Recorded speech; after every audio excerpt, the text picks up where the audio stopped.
दिल्ली से सटे गाजियाबाद के गाजीपुर बॉर्डर पर करीब 4 महीने हो चुके किसानों को आंदोलन करते करते।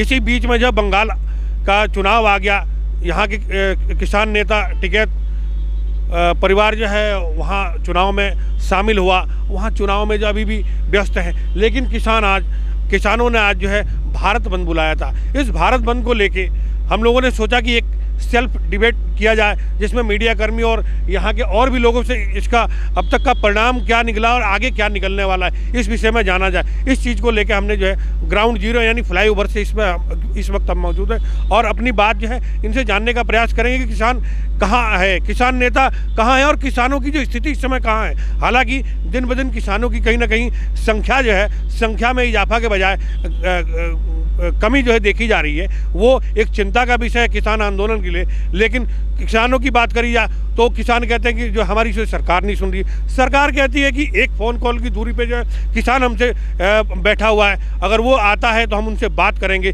11 से करीबन 1 दर्जन से ज़्यादा बार जो है वार्ता हो चुकी है और अब वार्ता की गुंजाइश भी ना के बराबर है। अब तो देखना ये है कि कब तक ये चलेगा। आइए जानने का प्रयास करते हैं कि क्या चलेगा और कैसे ये किसान आंदोलन खत्म होगा, क्या परिणाम निकल सकते हैं। संभावनाओं के द्वार को हम भी झांकने का प्रयास करते हैं, आगे क्या निकलेगा।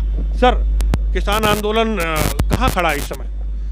किसान आंदोलन जो है 120 दिन हो चुके हैं तकरीबन, मांगों को मांगते हुए कि मांगे उनकी मानी जाएं। अभी तक मांगे पूरी नहीं हुई हैं, जिसका कारण ये है कि सरकार भी झुकने को तैयार नहीं है और इधर किसान भी झुकने को तैयार नहीं है, क्योंकि सबकी अपनी अपनी बातें हैं। बातें रखने का हक सबको है, ठीक है। बात है किसान के अपने 3 मुद्दे हैं, किसान उन 3 मुद्दों को मानने को तैयार नहीं है। उनका कहना है कि अगर 3 मुद्दे माने जाते हैं तो वो जो देश के जागरूकता के लिए सोच रही है सरकार, वहाँ पे वो नहीं पहुँच पाएंगे, तरक्की नहीं कर पाएंगे सरकार का जिस हिसाब से कहना है। किसानों का कहना यह है कि हमारी मांगे पूरी होनी चाहिए। वो अपने निजी स्तर पे देख रहे हैं। किसान जो किसान अपना निजी स्तर पे देख रहा है और सरकार जो है वो उच्च स्तर पे देख रही है कि देश को कैसे आगे बढ़ाया जाए। आज भारत बंद बुलाया गया था किसानों ने। ये पीछे जो यातायात चल रहा हमारे पीछे, ये बंद किया गया था। अब जो सुचारू रूप से 6 बजे खोल दिया गया है, क्या भारत बंद सफल दिख रहा है आपको? देखिए जी, भारत बंद की अगर बात की जाए, जो परिवहन जो बनाया गया है, जो ये सुचारू रूप से चल रहा है, कहीं कहीं रोका गया है, कहीं कहीं वो सुचारू रूप से चल रहा है। वहाँ पे ऐसी कोई दिक्कत नहीं है, कोई रुकावट नहीं है। रास्ते बहुत हैं, एक रास्ता बंद है तो दूसरा रास्ता खोला गया है और जनता का भी ध्यान रखा गया है। किसानों के हित के लिए भी ध्यान रखा गया सरकार ने। ऐसा नहीं है कि सरकार ने किसानों को नजरअंदाज कर दिया है। भारत बंद जो आज बुलाया गया है, इसमें आम जनमानस कितना जुड़ा इससे और किसानों से कितना जुड़ के आज काम करता हुआ दिख रहा है? भारत जनमानस काफ़ी जुड़ा है, क्योंकि कहीं भी कोई घटना या कहीं भी कोई शोर शराबा सुनने को नहीं मिला, क्योंकि भारत में कई जगह चक्का जाम किया गया। उसके बावजूद भी अभी तक ऐसी कोई घटना सुनने को नहीं मिली जहाँ पर कोई प्रदर्शन किया गया हो, कोई जनता ने कोई विरोध किया हो। लेकिन जनता ने भारत बंद को समर्थन दिया है। समर्थन दिया है, इनका कहना है कि समर्थन दिया, लेकिन जनता तो यहाँ दिखी नहीं, केवल किसान ही थे। तो जनता तो जहाँ है वहाँ दिखेगी, दिल्ली में दिखेगी, यहाँ कहाँ दिखेगी? यहाँ तो किसान ही बैठा हुआ है। आंदोलन यहाँ है तो यहाँ आना चाहिए। किसानों को अगर समर्थन मिल रहा है आम जनमानस का, तो जब बंद है तो बंद वो अपनी अपनी जगह बंद करके बैठे हैं। यहाँ धरने पे जनता किसान बैठा हुआ है, तो वो अपनी जगह छोड़ के यहाँ नहीं आ पाए। आना चाहिए ना, तभी तो जन सहयोग मिलेगा। कुछ समस्या होगी उनकी यहाँ ना आने की, कुछ समस्या तो वो जो भी है, तो अब मान लीजिए जब तक वो यहाँ चल के नहीं आएंगे, कैसे पता चला कि वो समर्थन दे रहे हैं अपना? लेकिन वो तो कह रहे हैं कि हम समर्थन दे रहे हैं किसानों को। कहने से नहीं होता ना, कहने से होता है क्या सर कि घर बैठे कोई कह दे कि हाँ जी हमारा जन समर्थन है और उसको मान लिया जाएगा? यहाँ पे बिल्कुल नहीं दिखा जो है जन समर्थन। एक नीति देखी गई है मैंने, हर व्यक्ति ये चाहता है कि भगत सिंह जी दूसरे घर में पैदा हों, अंबानी मेरे घर में पैदा हो, क्योंकि लड़ाई लड़ना बड़ा मुश्किल है, कहना बहुत आसान है कि मैं लड़ाई कर रहा हूँ। हर व्यक्ति क्या है, दूसरे पे दोष लगाता है। मज़ा जब आता है जब उसको संघर्ष करके साथ दिया जाए। कहने में तो दुनिया बहुत कुछ कहती है कि हम समर्थन दे रहे हैं, वो कहता है वहाँ समर्थन दे रहे हैं। समर्थन सब दे रहे हैं, लेकिन मज़ा जब है जब वो धरातल पर, ज़मीन के स्तर पर बैठकर बात करे। धरना यहाँ है, जनता कहाँ है? ये किसान जनता है, तो किसान जनता है, लेकिन किसानों को आम जन समर्थन नहीं मिलता दिख रहा है, कहीं ना कहीं ना के बराबर मिल रहा है। अगर किसानों को आम समर्थन नहीं मिलता, जनता का समर्थन नहीं मिलता, तो जहाँ पर आप चक्का जाम कर रहे हैं वहाँ पर विरोध प्रदर्शन जनता जरूर करती, लेकिन जनता ने विरोध प्रदर्शन भी नहीं किया। जनता का सहयोग है तभी तो नहीं किया। जनता आराम से बैठी हुई है, वो किसान ही जनता है, जनता ही किसान है। क्योंकि पर्टिकुलर जो भारत है वो कृषि प्रधान देश है। 75% यहाँ पर जो जनता है वही किसान है। सबका सहयोग मिला, सबका समर्थन मिल रहा। दूसरा यह है कि यहाँ पे धारा 144 लागू है, उसको भी ध्यान में रखते हुए यहाँ पर ज़्यादा भीड़ इकट्ठी नहीं हुई। उसका कारण यही रहा है क्योंकि सरकार की तरफ से भी जो कुछ रूल बनाए गए हैं, जनता में एक भय तो है ही कि यार कुछ भी हो सकता है। उसको सोच के जो जहाँ पर बैठा, धारा 144 की बात हो रही है, तो धारा 144 जो है किसानों पे भी तो लागू होता है। तो किसानों पर तो लागू है ना, किसानों पर लागू है ना कि आम जनमानस की बात हो रही है, जनता की बात हो रही है, थोड़ी महंगाई की बात कर लेते हैं। बड़ा हो हल्ला किसान नेता या और भी विपक्ष कर रहा है कि पेट्रोल 100 रुपया हो गया, गैस लगभग जो है 900 रुपये 850 रुपये होगी। तो आखिर इसको आप कैसे देखते हैं? नहीं, ये तो सच है। कैसे देखना है, सच है। दिन ब दिन हमारी जो आर्थिक स्थिति है, खासकर पर्टिकुलर जो मीडियम वर्ग का लोग हैं, उनकी आर्थिक स्थिति का अपनी जो उन्होंने स्पर्धा बना रखी है, जो उन्होंने अपने एक इमेज बना रखी है, उसको संभालना बड़ा मुश्किल हो रहा है। देखिए, सबसे पहली बात तो ये है कि वास्तविक भय है कि अभी लगभग 3 महीने के अंदर 250 रुपये सिलेंडर पे बढ़े हैं। 3 महीने के अंदर 20-25 रुपये आपके पेट्रोल पर बढ़े हुए हैं। तो ये महंगाई तो दिन ब दिन बढ़ती जा रही है। इस पर कंट्रोल तो सरकार कर नहीं पा रही है। आपको ध्यान होना चाहिए कि एक बार जो है करीबन 900 रुपये का सिलेंडर कांग्रेस की सरकार में भी हुआ था। अभी जो है 817 रुपये का सिलेंडर है। तो इस पे क्या कहना आपका? नहीं, कांग्रेस की सरकार में 900 रुपये का सिलेंडर हुआ था, लेकिन विरोध प्रदर्शन के बाद वही सिलेंडर 417 रुपये 450 रुपये के आसपास आ गया। अचानक नहीं हुआ था, इसका भी ये भी धीरे धीरे ही हुआ था। लेकिन यह तो धीरे धीरे कुछ भी नहीं हो रहा। यहाँ तो धीरे धीरे कुछ भी नहीं, तानाशाही मसला हो रहा है। जो जिसने कर दिया वो हो रहा है। आपसे अभी किसी भी बात पे ले लीजिए, एक ये नया मुद्दा लाते हैं, कोई भी एक नया मुद्दा लाते हैं, अपने आप को सुपर पावर ताकत बनाने के लिए सामने वाले को झुकाना इनकी आदत पड़ चुकी है। अभी आप राज्यसभा में, संसद में और आपका लोकसभा में जो भी बिल पास किया है कि सारे अधिकार को दिल्ली सरकार से छीन के एक उपराज्यपाल को दे दिए गए हैं, तो ऐसे इनका जरूरत नहीं थी। मेरे हिसाब से जरूरत नहीं थी, क्योंकि दिल्ली की जनता 95%, मैं कहता हूँ 90% जो एक रणनीति केजरीवाल या आम आदमी सरकार की रणनीति, उससे सेटिस्फाई थी। तो जब वहाँ जनता सेटिस्फाई है तो नए नए जो एक्सपेरिमेंट करने की जरूरत क्या है? आपको पता होगा ज़रूर कि जब भी कोई ओहदा होता है, उस ओहदे के ऊपर एक ओहदा रखा जाता है ताकि उस पर कंट्रोल कर सके, नज़र रखे। मुख्यमंत्री की घर में अपनी पास है, मुख्यमंत्री अपने कार्यों को उनको प्रभावित तो नहीं किया जा रहा है, लेकिन हाँ उनके ऊपर जो ये नजीब जो भी था पीछे, उसको जो है रखा गया है। तो आखिर इसमें हर्ज क्या है? हर्ज है ना, हर्ज है, क्योंकि अभी तक एक जो जनता के सहयोग से, जनता के जो समर्थन में जो काम आसानी से हो रहा है, आज वो काम इतनी आसानी से नहीं हुआ। क्यों? क्योंकि सरकार जो होती है, देखिए तानाशाही की मैं बात नहीं कर रहा, लेकिन जो सरकार होती है वो जनता का दुख और सुख जानती है, जनता से मिल के चलती है। ठीक है, तो एक उपराज्यपाल जनता के बीच में आके बात नहीं करता है। जनता के बीच में बात करते हैं वहाँ के नेता, जनता के बीच में बात करते हैं वहाँ का सांसद, जनता के बीच बात करता है वहाँ के मुख्यमंत्री। जब उनके अधिकारों को तभी तो बात करेंगे, जब उनका अधिकार ही छीन लिए गए तो क्या बात करेंगे यार? ये आप मुझे बताइए जरा एक बार। जनता का अधिकार जो है छीनने की बात हो रही है, क्या उपराज्यपाल के रखने से जनता का अधिकार छीनता है दिल्ली में? देखिए जी, मैं आपसे पहले बात तो एक बात करना चाहूँगा। अभी आपने हमारे सहयोगी जी से पूछा, आपने महंगाई मुद्दे की बात करी, अभी हमारी किसान मुद्दे के ऊपर बात चल रही थी, अभी आपके महंगाई के मुद्दे की बात आ गई। सबसे पहले महंगाई मुद्दे पे बात करते हैं। देखिए जी, किसान अपनी मांगों को लेके बैठा है, ये बात तो तय है कि अपनी मांगें लेके बैठा है, लेकिन उधर महंगाई बढ़ रही है। सबसे पहले देखा जाए कि नोटबंदी के दौरान कमर टूट चुकी थी जनता की। दूसरा मुद्दा आया कोविड-19 में लोग 1 साल से अपने घर बैठे रहे, कोई रोजगार नहीं, कोई भत्ता नहीं, कोई कुछ नहीं, और घर पे बैठकर उनके अनाज तक बिक गए और वो सड़क पे आ गए। अब जैसे जैसे लॉकडाउन खुला, जैसे खुलता आ रहा है, जो बीमारी है वो ख़त्म तो हो नहीं रही, बड़ी अभी भी है, लेकिन रोज़गार का साधन जीरो है। सिर्फ कागजी में रोज़गार को कितना बढ़ा लो, लेकिन धरातल पे जीरो है। बात की जाए महंगाई मुद्दे के ऊपर कि गैस के दाम बढ़ गए, बिल्कुल बढ़ गए गैस के दाम, 850-900 रुपये सिलेंडर हो गया। लेकिन मेरा मानना यह है, सिलेंडर 900 रुपये नहीं हुआ, सिलेंडर पूरे 1000 रुपीज़ हो गया। अब आप पूछेंगे 1000 कैसे हो गया? ठीक है, 900 का 1000 कैसे बढ़ गया? क्योंकि जब सिलेंडर आता है घरों के अंदर, वो कटिंग करके आता है। ठीक है, कटिंग करके आता है। एक आम जनता को सिलेंडर जो है 1000 रुपये में पड़ रहा है। बात की जाए आपके पेट्रोल की, डीजल की, वहाँ भी वही मुद्दा है। डीजल का पेट्रोल का दाम जो है 90 रुपये लीटर है, लेकिन पड़ रहा है 100 रुपये लीटर। क्यों पड़ रहा है? कटिंग हो रही है वहाँ भी। कटिंग बेईमानी अपनी जगह हो रही है, जनता अपनी जगह परेशान हो रही है, रोज़गार तो है नहीं। अब आती है पढ़ाई मुद्दे की बात करी जाए, पढ़ाई मुद्दे की बात की जाए, फ़ीस देनी है, अभिभावक फ़ीस कहाँ से देगा जब रोज़गार ही नहीं है, फ़ीस कहाँ से देगा। फ़ीस जमा करने के लिए स्कूल का प्रेशर पूरा बना हुआ है। स्कूल वाले कहते हैं जब तक फ़ीस नहीं दोगे आपका बच्चा ना पढ़ने देंगे ना पास होने देंगे, जिसके कारण क्या हो रहा है, जो पेरेंट्स हैं जो अच्छी नौकरी पे लग रहे हैं वो लोन लेते हैं, लोन लेने के बाद उन बेचारों को अपना पेट काट के उसकी बच्चे की फ़ीस जमा करनी पड़ रही है, और जिसके पास नहीं है वो उसके बच्चे घर में बैठे हैं। तो महंगाई मुद्दे की बात करी जाए तो महंगाई ने तो कमर तोड़ दिया जनाब, कमर। महंगाई ने कमर तोड़ दिया। लॉकडाउन भी चूँकि इंडिया में ही नहीं लगा, पूरे विश्व में लगा है।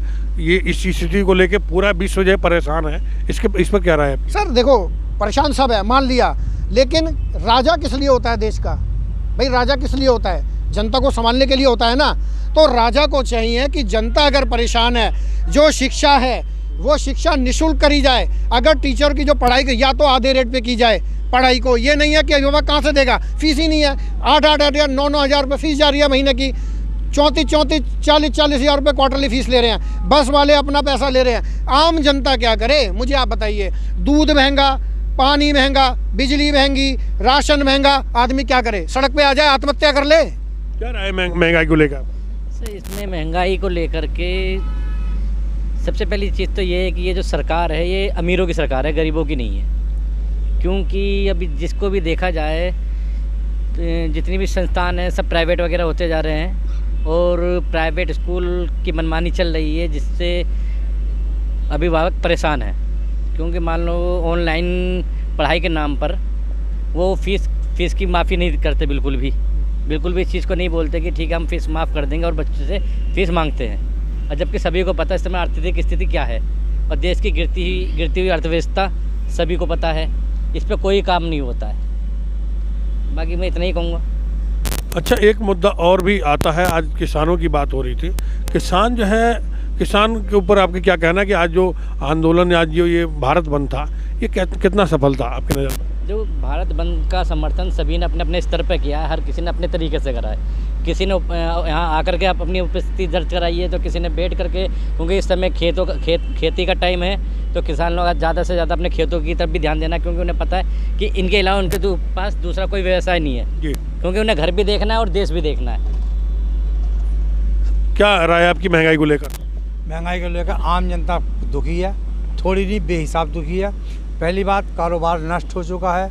कोई किसी काम की तरफ भी अगर नज़र उठा के देखता है तो पता चला काम ज़ीरो है स्टोर पे। कारोबार पूरे विश्व की हालत यही है। तो अब ये बताइए इसको कौन देखेगा? देश का राजा। इसको धीरे धीरे स्टैब्लिश किया जाएगा, उसमें सबका सहयोग चाहिए होता है। लेकिन ऐसा कुछ नज़र नहीं आ रहा कि सरकार इसको देखे।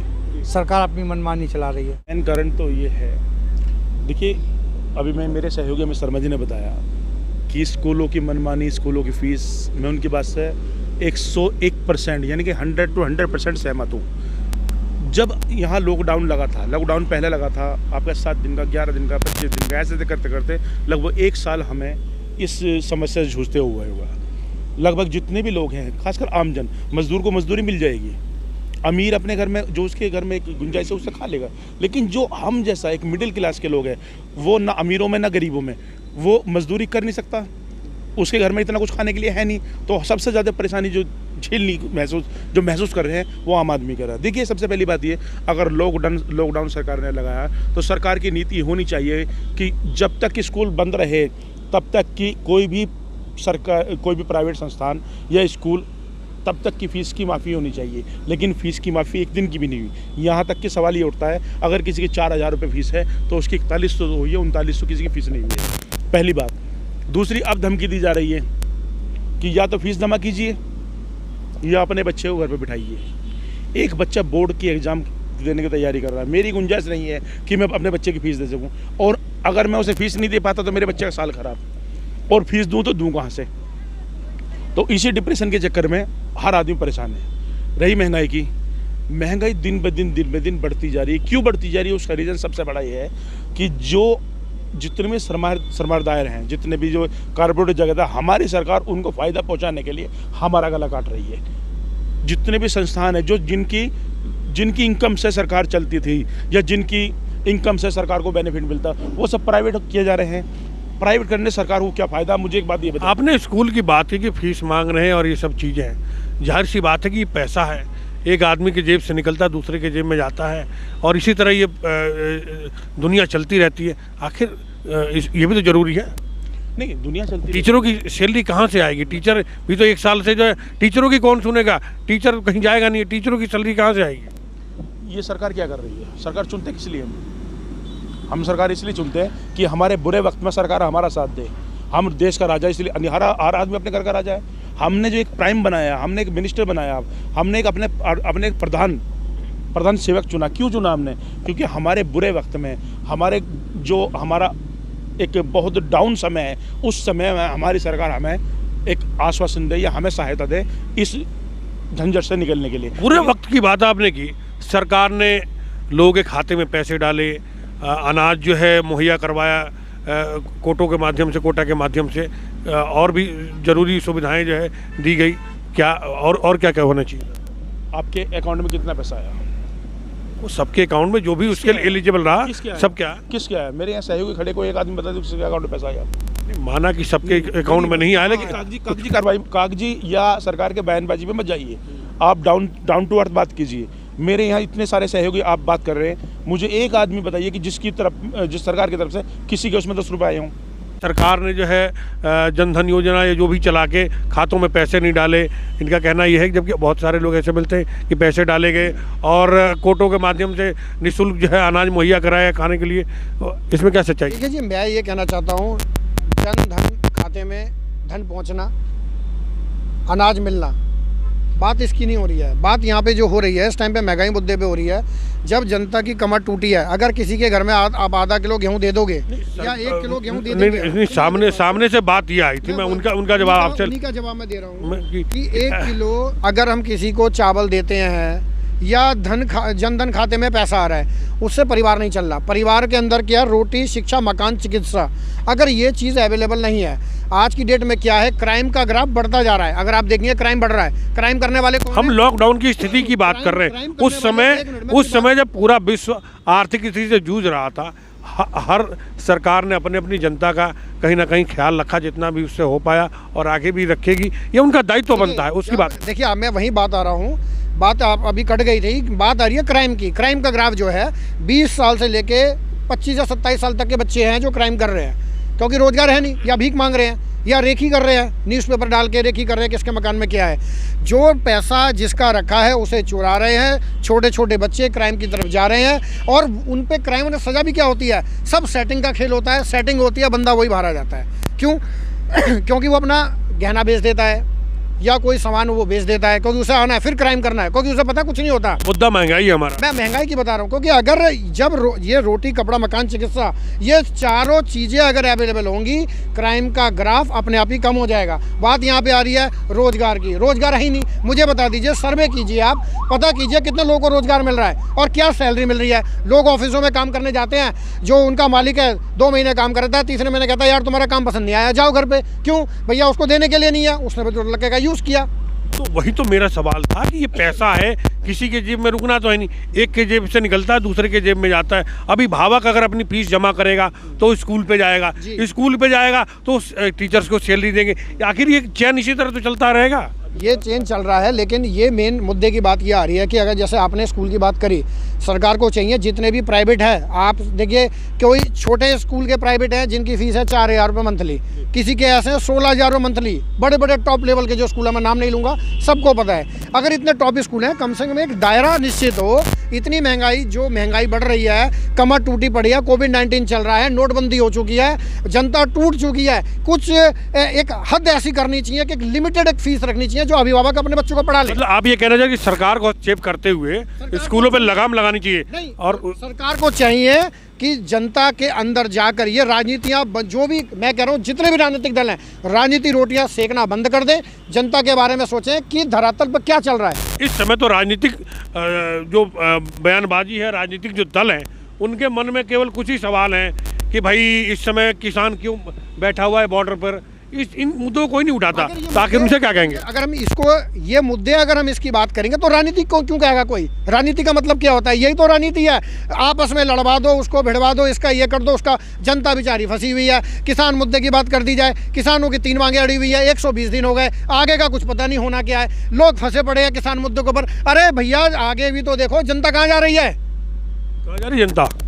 सर जनता को गुमराह कर रखा है सरकार ने, क्योंकि जनता जो है वो इस समय जनता की खुद समझ में आया जनता क्या करे, क्योंकि जो ये सरकार है इसने हर तरीके से जनता का दिमाग मोनेटाइज कर रखा है, मतलब अपना। इस वजह सवाल ये उठता है कि विपक्ष की भूमिका यही होती है कि कैसे जो है विपक्ष जनता के सवाल को उठाया जाए, आम जन के सवाल को उठाया जाए, और यहाँ केवल किसान मुद्दा या एक आध मुद्दे और ही हैं बस। ये जो जैसे स्कूलों की बात हो रही है ये नहीं कोई कर रहा, आखिर किसको इसके लिए जिम्मेदार मानते हैं? जब भी कोई मुद्दा उठाया जाता है तो जो ये सरकार है उस मुद्दे को भटकाने के लिए कोई ना कोई एक नया परिवर्तन ऐसा लेके आ जाती है जिससे उस मुद्दे को पूरी तरीके से भटका दिया जाता है। अब जैसे मान लीजिए अभी कभी एनआरसी आया, एनआरसी को भटकाने के लिए इन्होंने कोरोना आया, कोरोना के चक्कर में फिर अब ये किसान बैठे हुए धरने पे। हर तरीके से ये सरकार विफल हो गई है अपने कामों को लेकर। हर तरीके से सरकार विफल बताई जा रही है, जैसा कि इन्होंने कहा। आपकी क्या राय इस पर? सरकार का नारा है सरकार का, सबका साथ सबका विकास, लेकिन सच्चाई ये है सबका साथ सबका नाश, सबका साथ सबका नाश। क्योंकि सरकार के 3 फंडे हैं। देखिए, आपने अभी कहा कि आप इस पे आवाज़ क्यों नहीं उठाते, तो आवाज़ उठाने की मैं आपसे बताता हूँ, क्योंकि आप इतिहास उठा के देखिए, फिलहाल का इतिहास उठा के देखिए, जिसने आवाज़ उठाई वो मारा गया, धमकाया गया या जेल के अंदर डाला गया, यानी कि उसे दबाने की पूरी कोशिश की है। सरकार के 3 फंडे हैं। सरकार का पहला फंडा झुक जाओ, दूसरा फंडा बिक जाओ, तीसरा फंडा मर जाओ।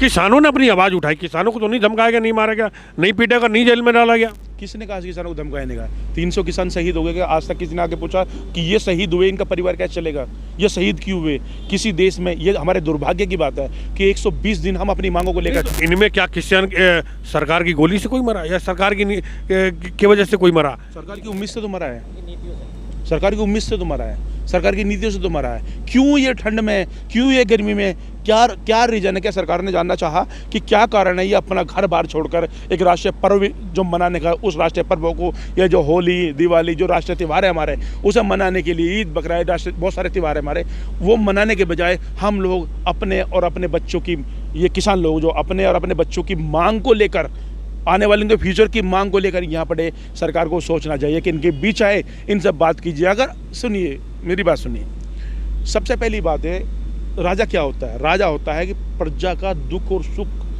महसूस करने वाले को राजा बनाया जाता है, ठीक है?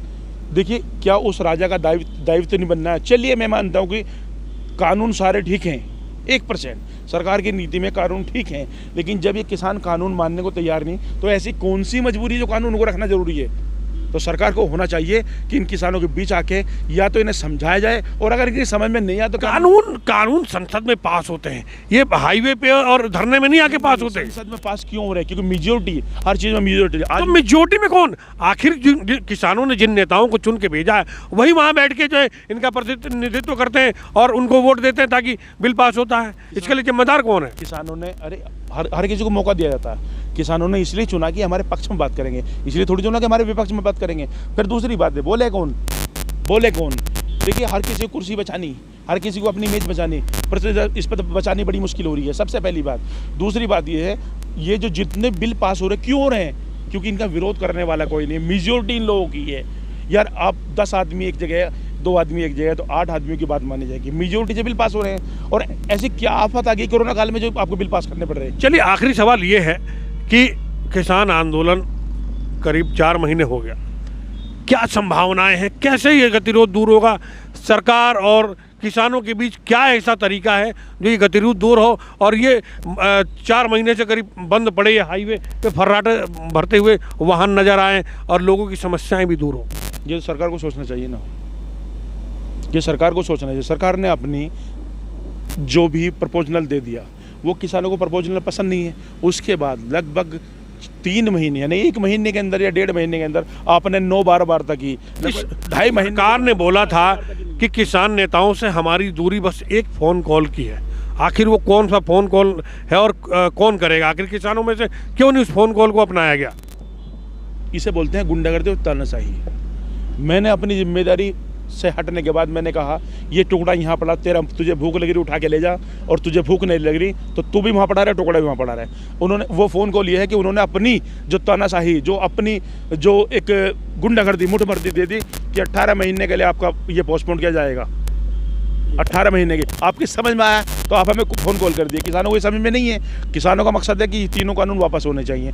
जब किसानों ने फ़ोन शुरुआत एमएसपी की गारंटी को लेके हुई थी, उसके बाद ये तीन काले कानून, ये काले कानून ही लेके मानेंगे, और काले कानून से अगर नुकसान होता है तो उसकी जिम्मेदारी किसकी होगी? जिसको ये काले बता रहे हैं, हमारी ये सवाल हमारा नहीं, काले कानून ये सब दिन के हैं, वो तीन कानून उससे नुकसान होता है देश का और किसानों का, तो जिम्मेदार कौन होगा? देखिए, सबसे बड़ी बात ये है, आज का किसान वो अनपढ़ किसान नहीं है। पहली बात तो वही किसान है जिनके बेटे फौज में है, वही किसान है जिनके बेटे संसद में बैठे हैं, वही किसान है जिनके बेटे जो आज पुलिस में हैं, जिनके बेटे एडवोकेट हैं, सीए हैं, हर चीज़ है।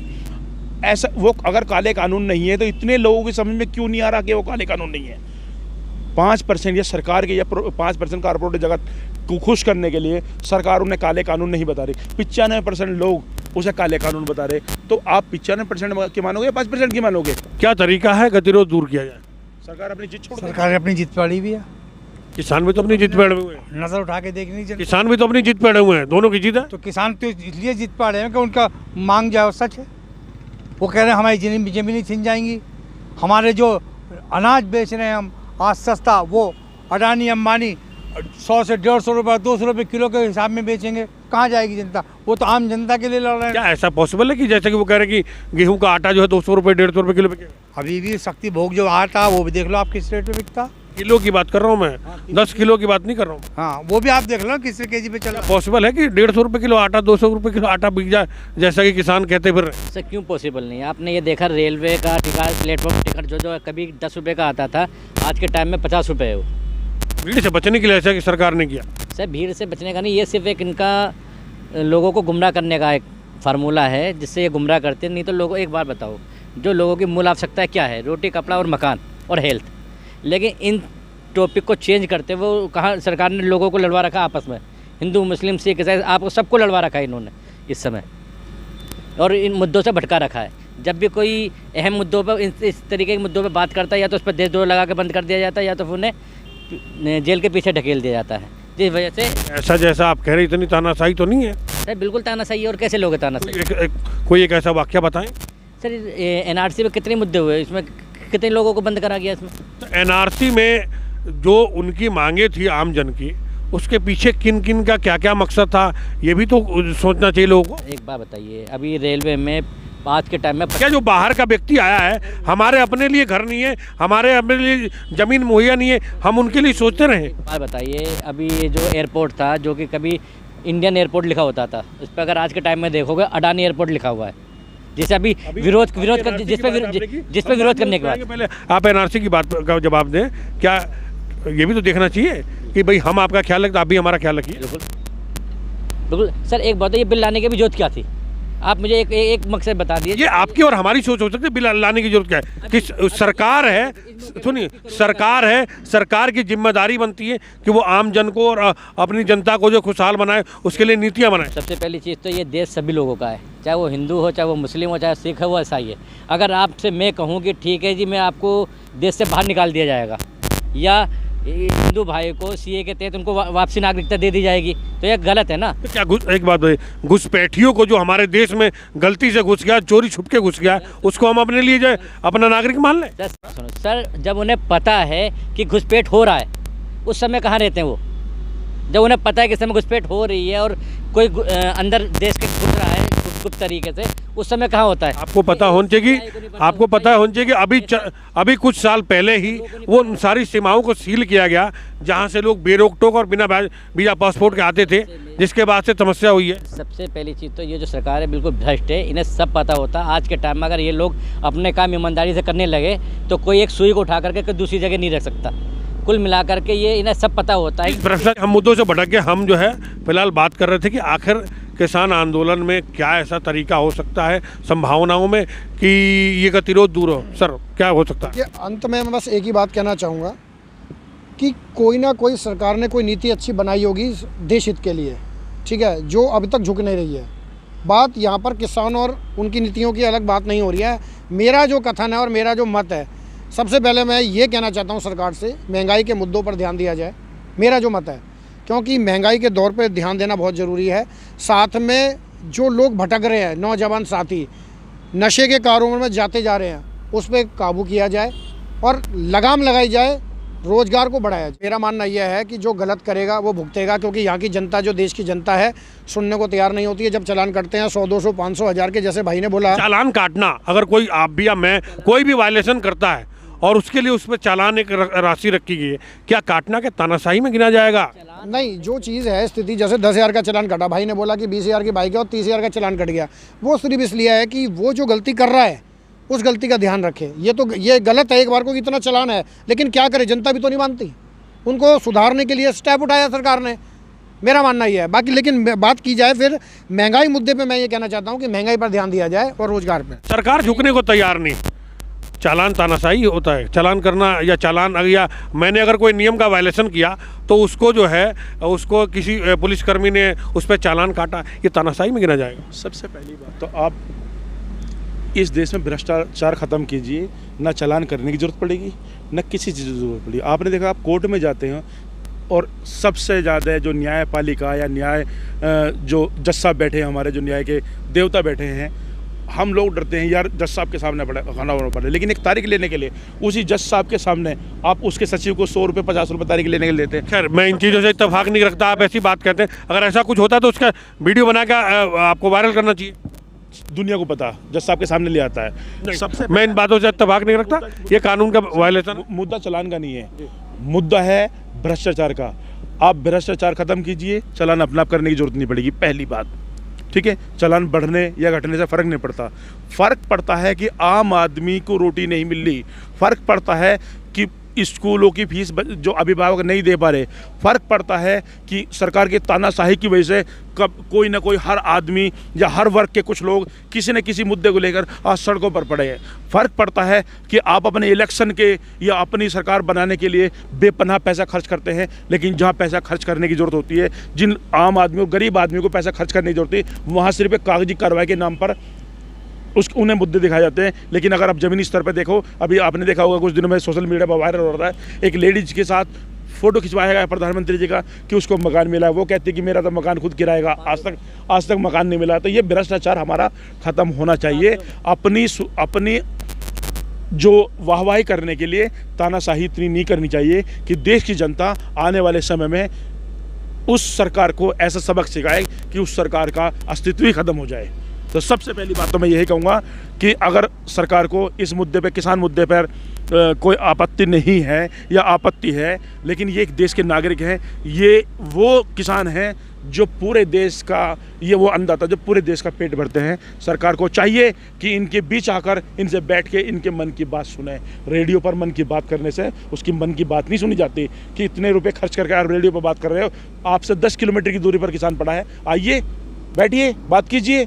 अगर वो नहीं मानते उसके बाद सोचा जाएगा, लेकिन आपने क्या अभी तक करीब 11 दौर की बातें हुई भी तो है, लेकिन किसान अपनी चीज पे अड़ा हुआ कि हमें काले कानून वापस करवाने हैं। ऐसा नहीं लगता कि सारी मांग जो किसान की मानी जाएगी? क्या तो अपनी जिद पड़ी हुई है कि हम संशोधन करेंगे, जब किसान ने पहले ही बोल दिया। जब संशोधन करने के लिए वो राजी हैं कि जो गड़बड़ है उसको ठीक किया जाएगा, तो आखिर दिक्कत क्या है? तो आप मानते हैं कि बिल में गड़बड़ है, संशोधन की बात हो रही है? हम उन चीजों की बात नहीं कर रहे, जब वो संशोधन करने को तैयार हैं। अगर बिल में गड़बड़ नहीं है तो संशोधन किस चीज का है? तो जो गड़बड़ है उसको ठीक किया जा रहा ना, फिर दिक्कत क्या है? तो बिल वापस करने में क्या दिक्कत है? नहीं, ये तो वही वाली बात हो गई ना, ये तो वही वाली बात हो गई कि ढाबे पे गए खाना खाने, दाल में जो है कुछ कमी निकल गई, सब्जी में कुछ कमी निकल गई, तो हम सब्जी और दाल ना बदलवा के कहते हैं कि भैया पूरी थाली बदल, और पूरी थाली भी तब बदल जब पूरा ढाबा तोड़ और दोबारा बना के दे। ये तो वही वाली बात हो गई। क्या ढाबा तोड़ के जब दोबारा खाना मिलेगा? नहीं, जब अगर हमारा खाना खराब है तो दोबारा खाना क्यों नहीं मिलेगा? हम पैसे दे रहे हैं। हाँ, तो वही तो ये कर रहे संशोधन कि भाई आपको जो है दूसरी सब्जी मिलेगी, दूसरी चीज मिलेगी, तो आखिर बात तो ही, या पूरा ढाबा तोड़ के दोबारा बना के अब फिर दोबारा खाना दिया जाए, ऐसा ये सही है क्या? एक बात तो बता, आप ढाबे पे खाने गए, आपको ढाबे का खाना समझ नहीं आ रहा, आपकी वो सेहत खराब कर रहा, आपकी हालत खराब कर रहा, क्या उस ढाबे का खाना आप खाएंगे? आप मुझे जवाब दें, उस ढाबे का खाना खाएंगे आप? खाना अभी ढाबे की बात की ना, ढाबे मेरा मतलब ये था खाने से नुकसान है कि कि खाना मेरा खाने का- मतलब ये था कि जो किसान को चाहिए वो ले और खुशी खुशी अपने घरों को जाए। लेकिन किसान ने आके ऐसे दो राहे पे अपने आप को खड़ा कर लिया कहीं ना कहीं कि सरकार ने भी उनसे कहीं ना कहीं अपने आप को कन्नी काट लिया कि ले भैया आपको जो बात करनी हो आप हमें फ़ोन कीजिए, हम आपकी समस्याएं जो है ये जो गलत है इसको सुनी जाएगी। यही तो तानाशाही है, यही तो तानाशाही है। राजा को चाहिए कि अपनी प्रजा को हर रूप से, वो तानाशाही है। लेकिन आम जनता के लिए बनाया गया ये फ्लाईओवर ये रोका गया है, इससे जो है इसका लोग रोड टैक्स देते हैं, इसको रोका गया है, उनको असुविधा हो रही। क्या ये तानाशाही नहीं है? किसने रोका है? आप जरा नजर दौड़ाइए, ट्रैफिक जो का तो चल रहा है, ट्रैफिक तो ज्यों करते हुए चल रहा, लेकिन ये 3 रास्ते क्यों बंद किए? जनता का कोई विरोध नहीं, ये तो सरकार को सोचना चाहिए। ये सरकार को, अरे धरना देने के लिए एक धरना स्थल होता है जहाँ कमिटेड धरना स्थल हो जो लिखित में दे के, और धरना कोई भी दे सकता है और उसका एक इम्पैक्ट भी होता है, लेकिन इसको रोक के क्या ये सही है? जब 120 दिन सड़क रोकने के बाद सरकार नहीं सुननी तो धरना स्थल पर तो उम्र भर बैठे रहेंगे किसान, तब भी नहीं सुनेगी। क्यों नहीं सुनेगी? अगर सुनती तो 120 दिन में यहाँ नहीं आते क्या आती नहीं सरकार सुनने? इसमें एक बात कहना चाहूँगा, जैसे हमारे साथी ने बोला कि हमारा देश नीचे गिरता जा रहा, हमारी तुलना पाकिस्तान से, ये गलत है बिल्कुल। आज हमारी तुलना वाकई में और देशों से हम सर्वोत्तम हैं, हम सर्वोत्तम हैं और आगे भी रहेंगे। क्या ऐसा लगता है कि मुद्दा जो है राजनीतिक पार्टी को जैसे भटक रहा, और कहीं ना कहीं अगर कुछ गड़बड़ होता है तो किसान के मुद्दे कंधे पर डाला जाएगा, और कुछ जीत होती है तो राजनीतिक पार्टी अपने पीठ थपथपाएंगे? राजनीति रोटियां सेकी जा रही हैं और कुछ नहीं है। यहाँ पे ये मुद्दा नहीं है कि हमारा देश पाकिस्तान से तुलना की जा रही है। पाकिस्तान से हम तुलना कभी कर नहीं सकते, पाकिस्तान हमारे सामने कुछ भी नहीं है। आज राजनीतिक पार्टियों का सहयोग भी नहीं देखने को मिला, यहाँ पे किसानों को छोड़ दिया गया है। आज कहाँ राजनीतिक पार्टियाँ जो सीना ठोक के कहते हैं कि हम किसानों को चाहते हैं, आज तो नहीं दिखी यहाँ पे। क्या ऐसा नहीं लगता कि किसानों के साथ जो धोखा किया जा रहा विपक्ष के द्वारा भी? किसानों की अपनी मांग है, वो अपनी मांग को लेकर यहाँ बैठे हुए हैं, ना कि किसी राजनीतिक मुद्दे को ले। किसानों ने राजनीतिक मुद्दे के लिए साफ लफ्जों में कहा हमें किसी पार्टी के सहयोग की जरूरत नहीं है, पहली बात। दूसरी बात ये कि अगर कोई भी राजनीतिक जो प्रश्न या कोई जो पोस्ट पे है यहाँ पर आके उनका हालचाल पूछ लेते तो सरकार कहती है कि ये विपक्ष की चाल है। उस विपक्ष की चाल से बचने के लिए इन किसानों ने अपने आप को राजनीतिक मुद्दों से अलग किया हुआ है। इनके अपने मुद्दे हैं, इनकी अपनी डिमांड है कि 3 मांगे इनकी वापस होनी चाहिए। सरकार को चाहिए, अगर वो चाहती है, सरकार चाहती है, क्योंकि वो देश का राजा है, अगर राजा चाहता है कि मेरी प्रजा सुखी हो तो इनके बीच आए, 10 किलोमीटर की दूरी पे आए और यहाँ किसानों से बात किए, क्योंकि 5% लोगों की खुश करने के लिए 95% लोगों का गला मत घोटो। 5% लोगों को खुश करने के लिए 95% लोगों का गला मत घोटो, इनका ये कहना है। हमारा मुद्दा ये है आज कि ये जो रास्ते हैं जो बंद पड़े हैं इनको रोका जाना चाहिए? नहीं, बिल्कुल नहीं रोके, इनको चलना चाहिए, सुचारू रूप से चलना चाहिए। ये देश की प्रगति में अहम भूमिका निभाते हैं, क्योंकि हमारे और आपके वाहन जो है इस पर फर्राटा भरेंगे, हमारे पेट्रोल की जो महंगाई है कुछ कम तो होगी, और बहुत सारी चीज़ें। और पेट्रोल ऐसा ही नहीं कि पेट्रोल महंगाई जो है केवल पेट्रोल से ही और शहरी जीवन से जुड़ा हुआ है, हर आदमी की जेब से जुड़ा हुआ। आज की डेट में पेट्रोल और रोटी एक दूसरे के पूरक हैं। पेट्रोल हर आदमी अपने बाइक पे, अपने गाड़ियों में तेल डलवाता है, अपने ऑफिस को जाता है, और कमा के जब आता है घर में तो रोटी खरीद के लाता है। मतलब साफ है कि पेट्रोल और रोटी एक दूसरे के पूरक है। मेरा ये मत है और मेरा ये मानना है कि इन रास्तों की इन गतिरोधों को ख़त्म किया जाना चाहिए। इन गतिरोधों से आगे बढ़ के देश की तरक्की में जो है आम जन को भी सहयोग करना चाहिए, सरकार को भी एक बार और प्रयास करना चाहिए और किसानों की बात करनी चाहिए। किसानों को भी अपना जो है दिल बड़ा करते हुए अपने आप को जो है आगे लेके आते हुए, ना किसी की हार ना किसी की जीत से जोड़ते हुए, और देश की प्रगति में जो है इन मुद्दों को उठाना चाहिए। कैमरामैन पवन गुप्ता के साथ अशोक गुप्ता, गाजियाबाद।